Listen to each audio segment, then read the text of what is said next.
Hello दोस्तों, good morning. स्वागत है आपका हमारे चैनल आरसी स्टडी हब पर। आज की क्लास में हम पढ़ने वाले हैं संधि के बारे में। संधि के बारे में हमने कल भी कुछ पढ़ा था और आज भी हम पढ़ेंगे। कल हमने संधि के भेद के बारे में बताया था। उसमें हमने बताया था 3 तरह की संधि हमारी होती है: स्वर संधि, व्यंजन संधि, विसर्ग संधि। और फिर हमने बताया कि स्वर संधि के अंतर्गत भी 5 प्रकार की संधि आती है। तो उसमें हमने आपको बताया था कि 5 प्रकार की हमारी संधि, जिसमें पहला नंबर हमारा होता है दीर्घ संधि। तो आइए जानते हैं कि दीर्घ संधि क्या होती है।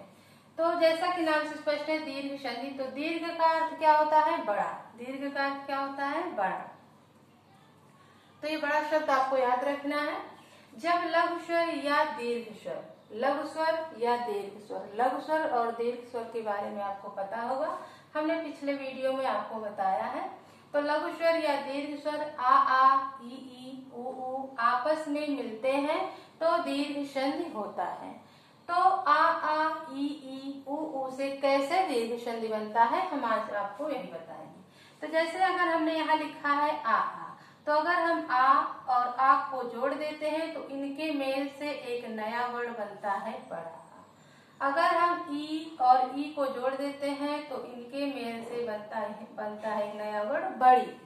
और अगर हम ऊ और ऊ को जोड़ देते हैं तो यहाँ हो जाता है बड़ा ऊ। तो यही 3 वर्ण बड़ा आ, बड़ी ई, बड़ा ऊ, यही हमारे सबसे मेन होते हैं दीर्घ संधि में।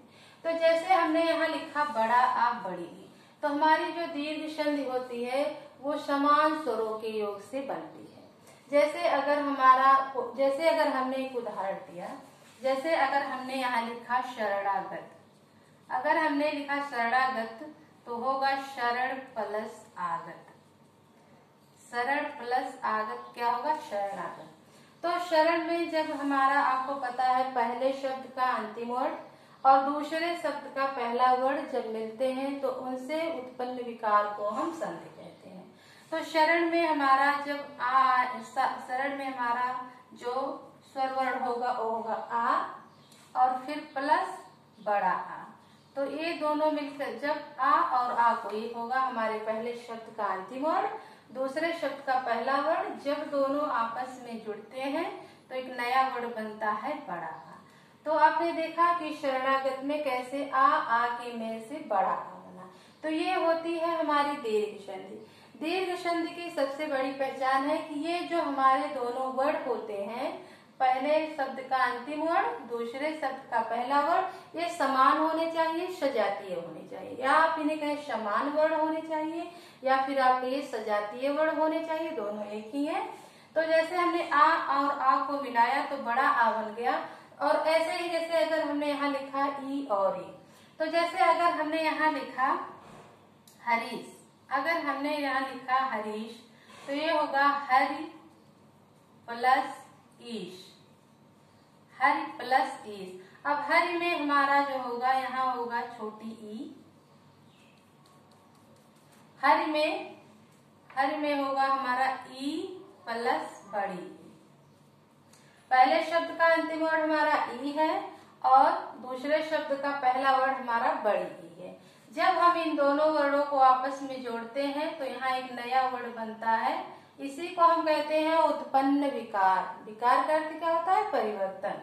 तो उन्हीं के परिवर्तन से नया वर्ण बना बड़ी ई। तो ये हो गया हमारा हरीश का क्या होगा?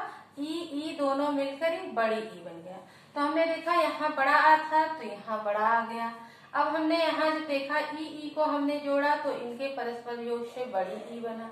तो ये फिर जैसे हमारा तीसरा आता है ऊ के मेल से क्या शब्द बनते हैं। तो जैसे हमने लिखा मंजूषा तो हमारा होगा मंजू प्लस उषा। तो मंजू में हमारा पहले शब्द का अंतिम वर्ण क्या होगा? ऊ प्लस दूसरे शब्द का पहला वर्ण क्या है? बड़ा ऊ। तो इस तरह हमारा ऊ और ऊ दोनों मिलकर क्या हो गए? बड़ा ऊ। तो हमने देखा कि हमारे जो दीर्घ संधि होती है उसमें जो हमारे वर्ण होते हैं वो समान होते हैं, सजातीय होते हैं। जैसे हमने यहाँ देखा आ है तो इधर भी आ है, आ के योग से बना है। इसमें देखिए अगर ई है तो यहाँ पर भी ई है, तो यहाँ पर बड़ी ई बन गई। और यहाँ हमने देखा ऊ है तो यहाँ भी ऊ है। तो मतलब हमारी दीर्घ संधि में समान स्वर वर्ण होने चाहिए। अगर हमने यहाँ आ के यहाँ पर अगर हमारा आ है और अगर हमने यहाँ पर ई लिख दिया तो वो हमारी दूसरी संधि हो जाएगी। तो इसीलिए हमने कहा आ ई उ के योग से जो संधि बनती है वो होती है दीर्घ संधि। तो हमने देखा तो अगर तो आप यहाँ नोट लिख सकते हैं, आप यहाँ लिख सकते हैं कि दो समान वर्णों के योग से, यहाँ लिख सकते हैं कि दो समान स्वर वर्णों के योग से, स्वर वर्णों के योग से उत्पन्न विकार को,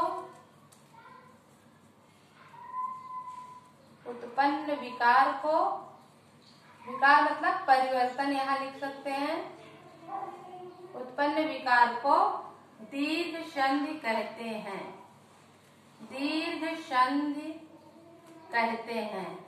मतलब जो भी हमारे दीर्घ संधि के ये वर्ण होने चाहिए ये समान होने चाहिए, सजातीय होने चाहिए। तो दो समान स्वर वर्णों के योग से उत्पन्न विकार या परिवर्तन को दीर्घ संधि कहते हैं। अगर आपको ये नहीं याद रहता तो आप इस तरह से एक ट्रिक बना सकते हैं कि बड़ा आ, बड़ी ई, बड़ा ओ। आपको बस इतना याद रखना है, बड़ा आ, बड़ी ई, बड़ा ओ। बड़ा आ की मात्रा ऐसे होती है, बड़ी ई की मात्रा ऐसे होती है और बड़ा ओ की मात्रा ऐसे होती है। आपने देखा होगा, मात्राओं के बारे में हमने भी आपको बताया है। तो बड़ा आ, बड़ी ई, बड़ा ओ। अगर आपको दीर्घ संधि में कुछ नहीं याद आ रहा है तो बस आप इतना ध्यान दीजिए, अगर कोई भी शब्द हो उसके बीच वाले वर्ण पर आप ध्यान दीजिए। अगर बीच वाले वर्ण में बड़ा आ, बड़ी ई, बड़ा ओ की मात्रा आपको दिख जाए तो समझ जाइए कि वो हमारी दीर्घ संधि है। जैसे अगर हमने लिखा विद्यालय, अगर हमने लिखा विद्यालय तो हम लिखेंगे, यहाँ पर देखेंगे बीच वाले वर्ण में बड़ा आ की मात्रा है, ये हमारा हो गया विद्यालय। और ऐसे ही अगर हमने लिखा विद्यालय में हमारा बड़ा आ की मात्रा होगी। और जैसे हमने लिखा हरीश, अगर हमने लिखा हरीश तो इसमें देखिए बीच वाले वर्ण में हमारी बड़ी ई की मात्रा है।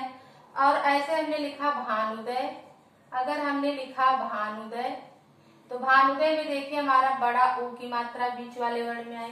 तो ये बड़ा आ, बड़ी ई, बड़ा ऊ की मात्रा आपको जिस शब्द के बीच वाले वर्ण में दिख जाए तो आप समझ जाइए कि वो हमारी दीर्घ संधि है।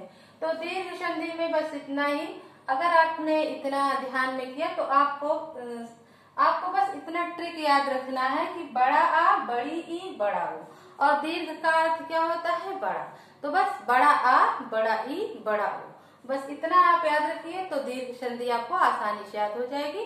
तो अब हम नेक्स्ट पढ़ेंगे गुण संधि के बारे में।